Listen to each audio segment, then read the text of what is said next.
Point Break 3. Under every nice point break is rock bottom. Written, directed by Tommy Peter Boxstall. Audiobook by Tommy Boxstall. We pick it up in Bells Beach, Australia, a little prequel to what all ended up going down. Utah, you let him go. No, I didn't.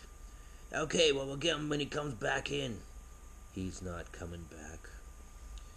Well, shit floats, and I guess so does Bodie. He washed up on the shore, looking like the sea had done what Utah would have liked to. Paramedics and firefighters don't have a choice when it comes to keeping people alive, regardless of how terrible the person they were. They had to try. Bodie had a faint pulse, so they grabbed the defibrillators and went to work. If it were up to Bodie and the first responders, they would have just let him die. They probably should have. Bodie's actions had cost many people their lives, cops, friends, innocent bystanders. He had ruined many lives and many families. Once Bodie had thrown up all the seawater and most of his lunch, he was handcuffed to a stretcher.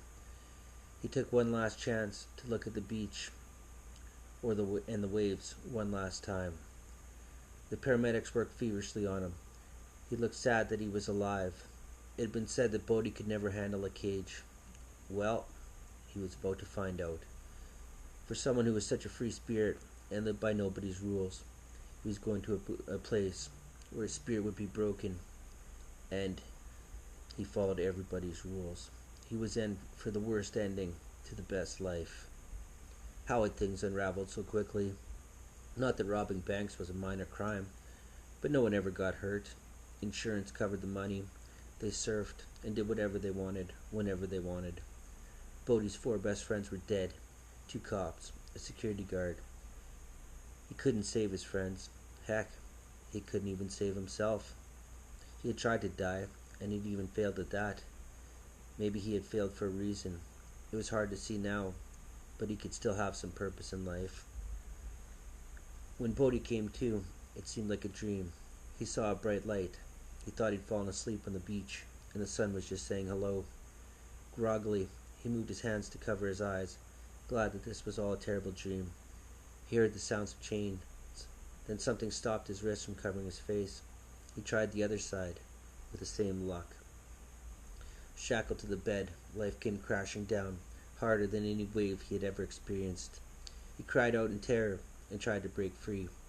From the other side of the room he heard an unfamiliar voice say, "Sorry, bud, you're not going anywhere, and where you are going, you just might want to stay here for a while." Resigned to his fate, Bodie put his head back down to the pillow. Weak and confused, he passed out again. "Johnny Utah always gets his man," said a very smug captain while clapping his hands and smoking a cigar. He had a funny look on his face, like a man who was in line for a big promotion, but whom had done nothing more than hinder the case than to solve it. To be fair, none of us are trained to solve crimes. Personally, if a burnt-out old cop and his new recruit partner came and told me that a pack of surfers had been the masterminds behind years of seamless bank robberies, I would have had the same reaction. Captain Harp had never liked Utah. He told him to his face. From the moment he first laid eyes on him, it upset him that Johnny had been assigned to major crimes right out of the academy. He hated the agent he partnered him with. He didn't believe that someone like Johnny could in any way, shape, or form have a positive impact on his cases. The captain was right, and the captain was wrong. It had taken a great detective like Angelo, and like Johnny, to crack this case. But he'd been right too, because it was too much for Johnny to take. They had their man, but it sure had cost him a lot. Right or wrong, it didn't stop him from taking credit for solving the robberies at the end. Sometimes ambitions gets in the way of everything. The captain didn't particularly care about his job. It was a job to get him up the ladder, and Angela and Johnny had been ready to sacrifice everything for their jobs, and sadly, they did. Angela was dead. Johnny wasn't around and had no interest in the spotlight, so it was all left for the captain. Could he have done things differently? Sure. Would he do things differently next time? Probably not. There was a reason Utah was a special agent, and he was the captain. Captain Captain Hart would take credit for now and deal with Johnny down the road. That was the beauty of doing undercover work. The captain and Utah were the only ones that knew the truth. Now everything was over. The bad guy was caught. The case was closed. The captain always had a spare minute to talk to the press about how no bad guy was safe in his town.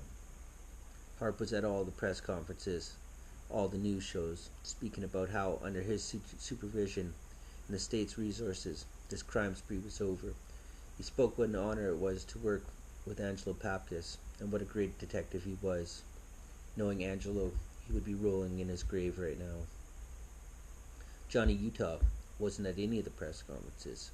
He was hanging out in his own personal hell. His partner and mentor were dead, and now his best friend and mentor turned out to be the mastermind responsible for their deaths. He had to live with his actions. He'd had the best intentions, but they were the direct result of Angelo dying and Tyler living. There was no way to save them both, but he had let Angelo shoot. If he had let Angelo shoot Bodie, then Tyler died, and vice versa. It didn't help he was living with the fact that despite everything, he didn't want Bodie dead. It actually took a lot of hard work to stay out of prison himself. Nobody outside the FBI knew he was undercover. He was captured on tape as an accomplice to a bank robbery. Johnny was the only one without a mask, and 4 people were killed in the heist. The captain had had it with Utah. He was sending him back to be interrogated and hopefully arrested. Angelo negotiated the right to be the one to bring Utah in, but instead of taking him in, he went after Bodie. The police showed up. Utah was gone. Angelo was dead. They found Johnny in Mexico after apparently jumping out of a plane with no parachute, landing on Bodie's back and riding him to safety. Then, apparently Johnny had dislocated his knee, allowing the bad guys to get away with all the money. His only witness was his girlfriend. Johnny was on the hook for everything. The only thing that saved him was when the FBI searched Bodie's van. They found the recording of Rosie holding a knife to Tyler's throat. The FBI was done with Special Agent Utah. Regardless of all the hard work he had done, he was put on indefinite leave of absence. The FBI had washed their hands of him and filed him away to be terminated on a later date. Bodie sat in his cell. It was like sitting in a coffin. He spent very little time inside in his previous life. Whenever something radical was going on, he was there. There was no getting used to this. There was not one thing in prison that could bring him comfort. He was a criminal, but he was a different breed of criminal. He was vicious, but soft-spoken, loyal, but friendless, adventurous, but confined. Prison was doing to him exactly what it was supposed to do to people, and he only had himself to blame. Maybe one day he could find peace, but not at this moment. Bodie was facing a case for aggravated kidnapping, extortion, murder, a litany and plethora of crimes. That seemed shocking. What was down was up, and what was up was down. Depends on which side of the law and what day it was. Bodie sunk deeper and deeper into depression and anger. When you're in prison, all you have is time. All you have is your thoughts and your memories. They keep you grounded, but they also cause the most pain. Time was his worst enemy.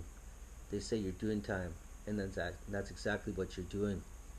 Bodie was strong, but everyone has a point that they break, and Bodie's mind and heart broke the day of his incarceration. Johnny surfed, angry and aggressively. He was in a real rocky place with his relationship with surfing. Surfing was the source.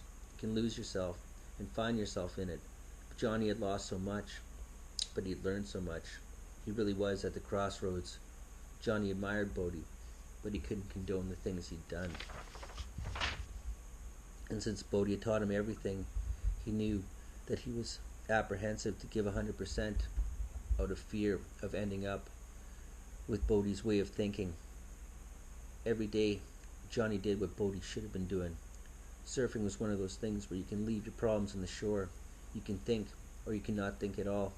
At the end of the day, every time you're in the water, the tide takes some of your negative energy out to the middle of the ocean and buries it. The only thing that can go wrong is drowning or getting eaten by a shark. And in the words of Bodhi, it's not tragic to die to end something you love. The funny thing about feeling good in this cruel world is that it's all ebbs and flows. It's not like surfing. You don't stay up forever. No, it's a lot like surfing. You don't stay up forever, no matter how good things are going. No matter how bad things are in life, generally has a way of letting you back up. On this particular day, it was pretty gnarly out there, but in a good way. It was advanced enough that it scared the tourists away. Johnny enjoyed set after set of long barrels and waves that would make most men have to change their shorts. To connect to the ride, you need to tap into your spiritual side. There's something that you should be able to do blind once you understand the rhythm of the wave and the motion in the ocean. Johnny felt like a big man. He was pumped up from today's session, full of adrenaline. Adrenaline and understanding the ride and being the alpha male was a tie that bonded Bodhi and himself. There was another piece that was more obvious, one that bonded them the most. That was the one that brought them together, and that was the one that tore them apart. It was Tyler. The wind picked up, and the waves slammed down on this windy morning on the beach. It was one of those days where you thought about robbing banks to finance the endless summer. But Johnny had had a job, and he was no crook. The phone rang as he grabbed it in his towel. It was Tyler, but it wasn't Tyler. The man on the other end of the phone wasn't Bodhi, but it became abundantly clear that he was speaking on his behalf. Johnny froze in terror. It was all happening again. The muffled voice on the other end of the phone broke the silence. "Hey, amigo, I like your house. It's a little messy right now, and your wife is missing. Or maybe you'll be missing your wife if you don't do what you're told." Johnny